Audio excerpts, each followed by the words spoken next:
Alors, voilà, après tous ces éléments, nous sommes maintenant accompagnés de la présidente de l'Union nationale des opérateurs miniers de Côte d'Ivoire, Madame Sira Kone Fadiga, est en notre compagnie. Bonjour. Bonjour, Et merci Christine. d'être là. Merci. Avec vous, nous allons sensibiliser la population, les populations sur le phénomène du métier d'orpailleur, mais clandestin, qui sévit en Côte d'Ivoire et qui met à mal l'environnement, qui évidemment met à mal les enfants, puisqu'on parle en ce moment de la lutte contre le travail des enfants, mais parlons du métier d'orpailleur clandestin. Les enfants sont à fond. Et justement, ce matin, nous sommes là pour dénoncer avec vous ces choses-là. Bonjour et merci d'être là. Merci bien, Christine. Alors, Président, qu'est-ce que le métier d'orpailleur? En fait, l'orpaillage aujourd'hui prend de l'ampleur. Qu'est-ce que c'est? L'orpaillage, c'est l'exploitation artisanale d'or. De l'or. Voilà. Et on peut le faire, c'est de façon légale, ça doit se passer. Aujourd'hui, c'est de façon illégale, ça se passe. Et ça prend de l'ampleur dans de mauvaises conditions. Et donc, aujourd'hui, nous avons organisé une sensibilisation, une tournée, au niveau de Tengrela, Bundiali, Katiola, pour sensibiliser les orpailleurs sur le méfait de l'utilisation du mercure. Parce qu'ils utilisent le mercure qui détruit l'environnement. Comment ils utilisent ce mercure-là? Bon, le mercure, ils utilisent le mercure, en fait, n'est pas fait pour l'or. C'est fait pour autre chose. Mais eux, à leur niveau, le mercure leur permet de rassembler l'or. Ok. Voilà. Et en même temps que ça rassemble l'or, ça détruit l'environnement. Ça détruit l'environnement. Parce qu'en fait, ils n'utilisent pas ça dans les trous qui creusent, mais ils utilisent ça dans les cuvettes. Okay. Parce qu'ils ont les minéraux dans la poudre là, dans les cuvettes. Ouais. Là. Et donc, ils mettent le mercure. Et le mercure qui leur permet de rassembler l'or parce que c'est fin. Et là, c'est vous en train de sensibiliser. Tout à fait. Là, nous étions à Sogbeni. C'est où, à Sogbeni? C'est dans le département de, comment on appelle, Katiola. Ils sont à une vingtaine de kilomètres de Katiola. Et donc là, on était avec le chef du village de Sogbeni qui a des réels problèmes aujourd'hui. Et là, nous sommes maintenant à Mbasso. Là, c'est Mbasso avec le chef. Là, c'est Mbasso. Mbasso, c'est où pour ceux qui... Mbasso, là, c'est à 17 km de Tengrela. Ok. Voilà, mais voilà, il y a plusieurs éléments en même temps. D'accord. Oui, voilà. Alors, donc, ils utilisent ce mercure-là qui met à mal l'environnement. Tout à fait. Et en plus, le drame, c'est qu'ils creusent des trous qui vont jusqu'à 50 mètres de profondeur à la recherche de l'or et ils ne referment pas ces trous-là. Tout à fait. C'est là le danger. Non seulement ils ne payent pas des taxes à l'État, et de deux, le mercure, après l'utilisation du mercure, on ne peut plus faire de plantations, on ne peut plus rien faire parce que la terre n'est plus fertile. C'est clair. Et donc, avec ces trous aussi, on ne peut plus rien faire aussi. Les animaux même ne peuvent plus circuler là, même les hommes. Bah, vous faites un pas, vous pouvez tomber dans ce trou-là. Tout à fait. Aujourd'hui, nous avons organisé cette sensibilisation pour lancer un appel, même aux organismes qui viennent en aide dans le cadre de la protection de l'environnement, de faire un effort aujourd'hui. Parce que là, ça ne va pas. Qu'est-ce qu'ils cherchent là en ce moment? Là, aujourd'hui, c'est le détecteur qu'il avait tout à l'heure. Là, c'est le détecteur qu'il avait. Ça lui permet de localiser où se trouve l'or. Voilà, ça lui permet de localiser l'or. Voilà, ça c'est le détecteur. Okay. C'est le détecteur. Mais il y a des appareils encore plus performants que ça. Ouais. Mais comme c'est des gens qui se débrouillent. Tout à fait. Voilà. Donc, clandestins. Voilà, c'est des clandestins. Et donc quand tu vois là, ils essaient de localiser là. Quand tu vois l'or, en même temps ils viennent creuser. Et là, le ventilateur, ça c'est le ventilateur. Il y a quelqu'un qui est dans le trou. Là. De 50 à 40 mètres là? Oui, il y a quelqu'un là. Il y a quelqu'un qui est dans le trou là, et donc celui qui est au dehors qui le souffle pour lui donner de l'air. Ok, là-dessous. Okay, voilà. D'accord. Et donc voilà. Ce sont les femmes et les enfants. Les enfants. Vous voyez ces femmes-là, toute la journée. Qu'est-ce qu'elles font? Elles sont en train de laver comme ça les minéraux pour pour la recherche de l'or. Hein. Elles perdent toute la journée comme ça, on les paye à 1500 francs. Voilà, vous voyez. Elles sont dans l'eau très boueuse, là, vous voyez. Et donc, pour la santé même déjà, ce n'est pas bon. Et avec les enfants dedans? Avec les enfants. Les enfants, là, leur place c'est à l'école. Normalement. Et non dans les mines d'or. Enfin, et aujourd'hui, même la drogue aujourd'hui, les gens utilisent la drogue et la prostitution. Et donc... c'est pas un cadre vie pour les enfants, ça c'est clair. Tout à fait. Et aujourd'hui, nous trouvons que c'est un vrai danger.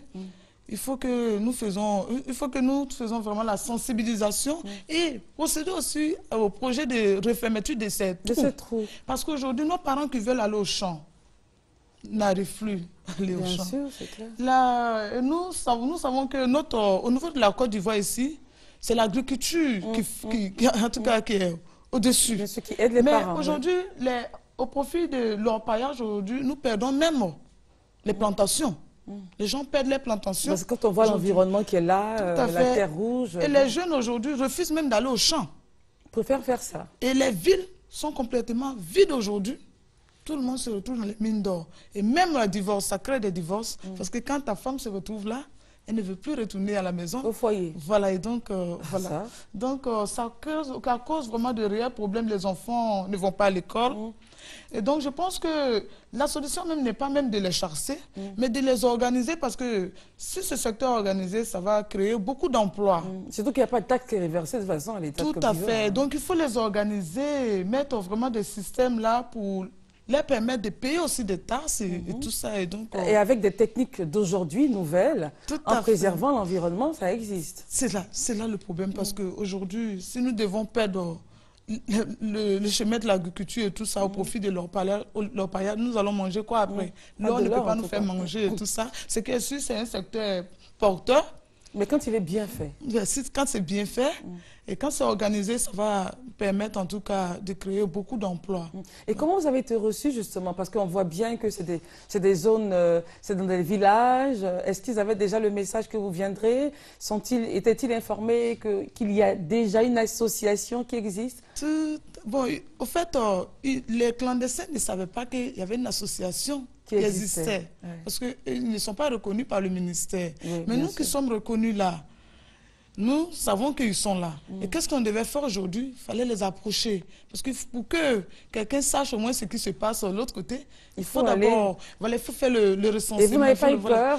C'est pas facile. Hein. Je vous dis que ce n'est pas facile du tout de rentrer sur ces sites parce que c'est pas évident. Voilà, je ne veux pas tout dire, dans les détails, mais ce n'est pas du tout facile. Mais Dieu merci, vous êtes rentrés, vous êtes sortis sains et saufs. Nous sommes rentrés parce qu'il y a l'insécurité et puis il y a le problème, les voies là, parce que les voies sont vraiment impraticables et tout ça.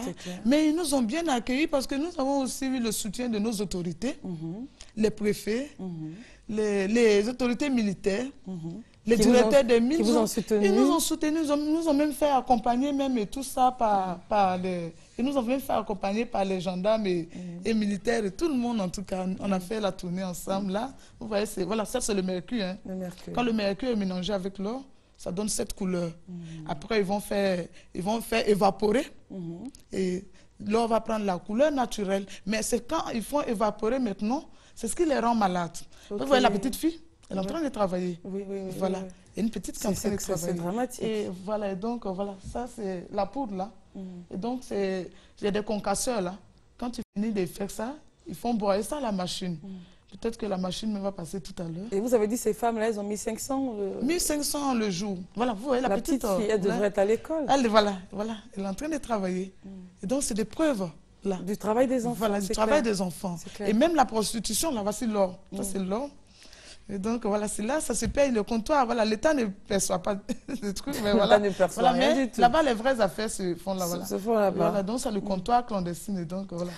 Alors justement, vous avez fait toutes ces tournées-là. Est-ce que votre message est passé? Est-ce qu'ils ont compris le sens de votre visite? Oui, ils sont aujourd'hui même d'accord de se mettre en règle.